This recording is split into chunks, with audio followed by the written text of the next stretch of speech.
roster moves happening, man. We're gonna talk about the Jalen Hurts talk with people getting so high up about these interceptions. And I wasn't gonna give a lot. I wasn't gonna give a lot of energy to it. Then I thought about it. Yeah, I am. Yeah, I am. I'm gonna give a lot of energy to it, and we're gonna talk about that in the video. So y'all stay tuned. We're also gonna talk about the ideal of Hassan Reddick. We probably can get him on a 1 year deal. I do like our edge rushers right now. I do. But that season that Hassan Reddick had put up with the Philadelphia Eagles, if we can duplicate it again, there's no team that stops us, man. That we'll really be guarding a whole bunch of short routes. Like the defense will really be guarding these really short routes. Um, so we're gonna talk about that, the ideal of it in the video. So stay tuned for that.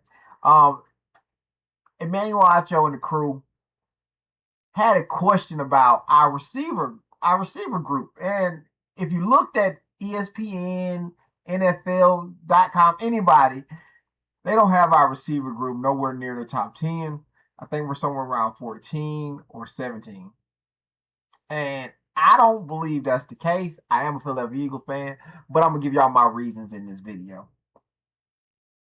The guys who were brought onto the team, Zeke Correll, Minnesota Viking, who was unsigned. He broke his ankle last year and probably got rolled up on. He's a center, so he's got ties to a coach already here. So I think that's why he's here. And he probably could be, with the coach liking him already. He could be looking to get a really good spot already. I think the offensive line for the second string to the first string is kind of set in stone. But he could make this team the third string.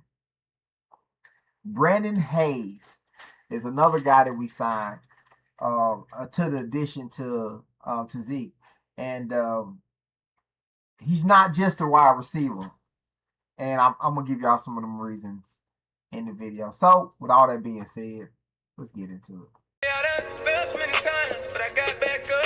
I've been drugged through the mud, like it ain't been enough. I'm still going, still going, still going, still going, still going, still going, still going, still going. And I done felt so much pain that I wanna give up, but I can't stop now, cause I've been through too much. I'm still going, still going, still going, still going, still going, still going, still going, still going.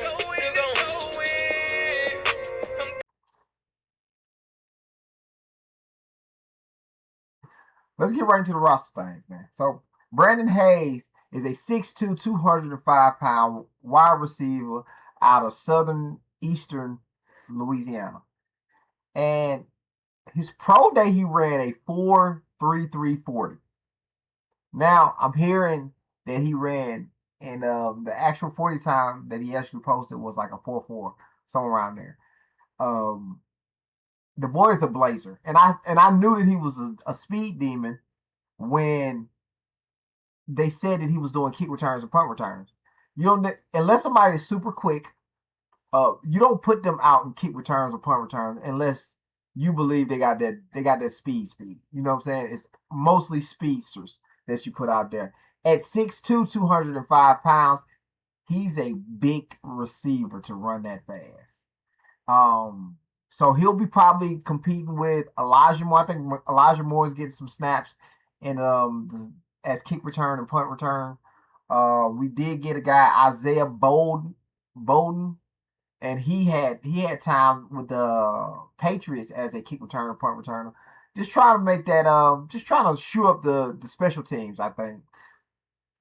He could add value right away.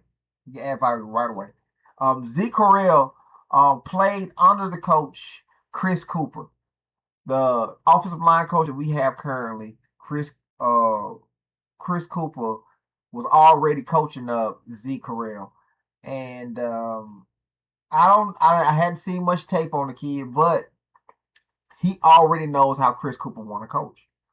So him coming in, he'll be up to speed as if we was like way more than if we were to find somebody else who hadn't been with Chris Cooper. You have to learn how he liked to coach it, how he wanted blocked, all that stuff. He kind of had an idea coming in. All right, to free up these spots, Tariq Castro Fields, he went to the injured reserve list. And Johnny Wilson got waived. I'm never the guy to say somebody should get fired unless somebody should get fired. Johnny Wilson, I do believe that Johnny Wilson, it was past due that Johnny Wilson get fired. I know a lot of people like the fact that Johnny Wilson blocked. We got a lot of wide receivers who will block, man. Johnny Wilson was a big guy. He was long, and we act like he was dominating. He was a super dominating blocker. Darius Cooper blocked well. Johnny Wilson was just on the roster because he was 6'7", 6'7" with 4.4 speed. We love the ideal of what he could have been, and that's why he was on the roster as long as he was. All right, Haason Reddick, man. Haason Reddick is yet to be signed, and he has ties to Philly. He's been here. We let him go after the AJ Brown fiasco. Whatever that was, man. I'm not sure about it myself about what actually happened, but the rumors were that him and AJ Brown didn't see eye to eye, so we pretty much had to part ways with him. And we have a chance. We could go and get him. We can go get him back. With Jonathan Grenard out with the pectoral muscle, I guess we're not as confident. I mean, well, they're not doing it. This is one of those things where you see him out there and then you just go, would they make this move? You can get him on a relatively cheap deal, a 1 year, something $1 million deal for Haason Reddick. He didn't have a really great year last year. He skipped out on the Jets. There's not a lot of teams that want to deal with the character issues, but he worked really well with the Philadelphia Eagles, and we went to the Super Bowl behind his 15 plus sacks. So I think it is something we can talk about, but because they're so confident in the young guys that we got now, as they were when we let them go, it might not happen. Let me know what y'all think, man. Tell me in the comments what y'all think. But I don't see it happen. All right, Smitty was brought up on Emmanuel's Acho show. Do you guys trust that Devontae Smith could step up and be a bona fide wide receiver one for the Philadelphia Eagles this season? Harder than people think, bro. Yeah, I don't know because I ain't no fan. And I know Smitty's number one. You know what I'm saying? Like, if you watching Smitty play, you think he's number one. He caught the game-winning pass in the national championship his very first year. Ends up playing 2 other years. Could have gone after his junior year, comes back, wins the Heisman Trophy, putting up damn near 2,000 yards. On 1 foot in the national championship game, puts up 200 yards in the first half against Ohio State. He gets to the league, and all he does is meet and exceed expectations. He gets separation. He catches the ball. He has contested catches, like you said. He'll go out there and block. He does the dirty work. I keep forgetting the name of this show, man. I don't watch it much, but sometimes I'll get clips. And he brought up his name as if they asked the question, can he really be a number one? I believe so. And I know a lot of people go, you're a Philadelphia Eagles fan. Yes, you probably do believe so. But listen to this. When AJ Brown was here, there's times AJ Brown didn't play. He didn't play against the Broncos 1 year where Smitty caught the ball over Patrick Surtain. That's the number one corner. People got Patrick Surtain as the number one corner in the league. Smitty was very successful against Patrick Surtain.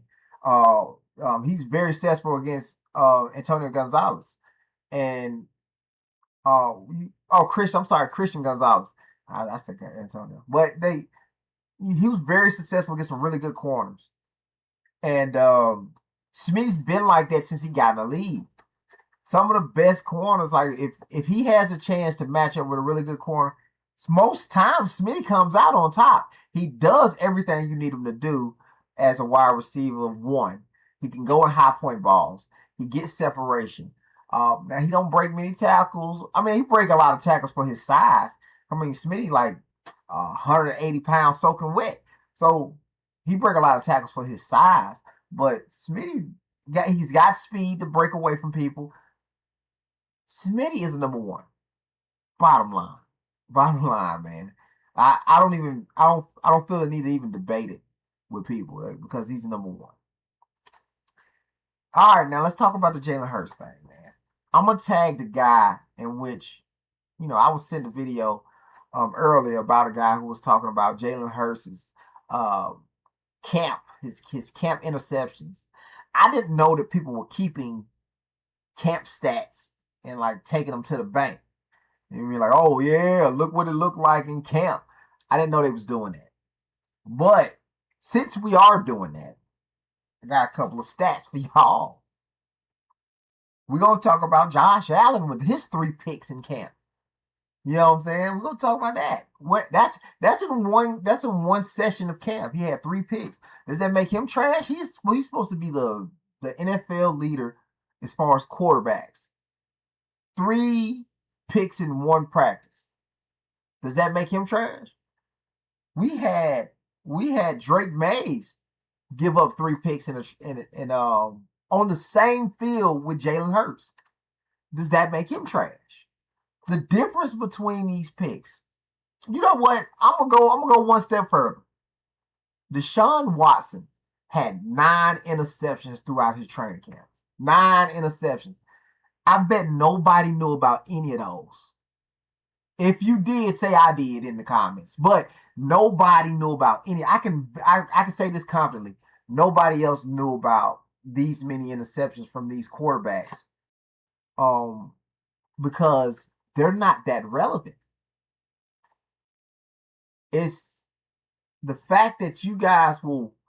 I think this was a Dolphins fan who wanted to talk how bad Jalen Hurts was in Eagles training camp. It's that dry in Miami that you got to talk about what's going on in Eagles training camp? Come on now. You got to say something about your running back or something. Like, you can come up with something, but come on now. Like, and to put things in perspective, the Eagles defense and the Patriots defense are elite defenses. It cannot be debated. These teams, the Super Bowl appearance teams for the last 2 years, defensively in the Super Bowls were really, really good. They played each other. So you don't believe that interceptions or turnovers would have happened in this game? I mean, in those practices? That's asinine to even think so. So I don't get what they're trying to do, man, with the Jalen Hurts threw these many interceptions. Man, he sucks. That's crazy to me, man. You know what I'm saying? Because, Jalen Hurts, if you take Jalen Hurts and put him on the Miami Dolphins with the and he's done everything he's did in Philly with the Miami Dolphins, he wouldn't be that trash to you. Michael Irvin is always baffled by the talks about Jalen Hurts. And he said while talking to Alshon Jeffrey, he just don't get why people are so obsessed with Jalen Hurts' failures. He pretty much, I'm gonna go ahead and play a clip. You were there with Carson Wentz and these guys. And I said this, and I want to ask you about this, because it blows my mind. The treatment they give Jalen Hurts in Philly right now. Jalen Hurts, I've heard people say that Jalen Hurts is, he's on thin ice. He's working on thin. I was like, this dude took you to the Super Bowl 2 of the last 4 years. What are we talking about? If you wrapped his accomplishments around Trevor Lawrence, they would be the happiest people in the world in Jacksonville. If you wrapped it around Joe Burrow, they'd be the happiest people in the world in Cincinnati. If you wrapped it around Josh Allen, they would be the happiest person in the world in Buffalo. Why can't they be the happiest people in the world in Philadelphia when this brother has got them to the Super Bowl 2 times in the last 4 years? I honestly believe it's jealousy. I think it's jealousy. Like you said, man, if you wrap that same resume around a Josh Allen, y'all love it. You know what I'm saying? If you wrap that same resume around Joe Burrow, you know what I'm saying?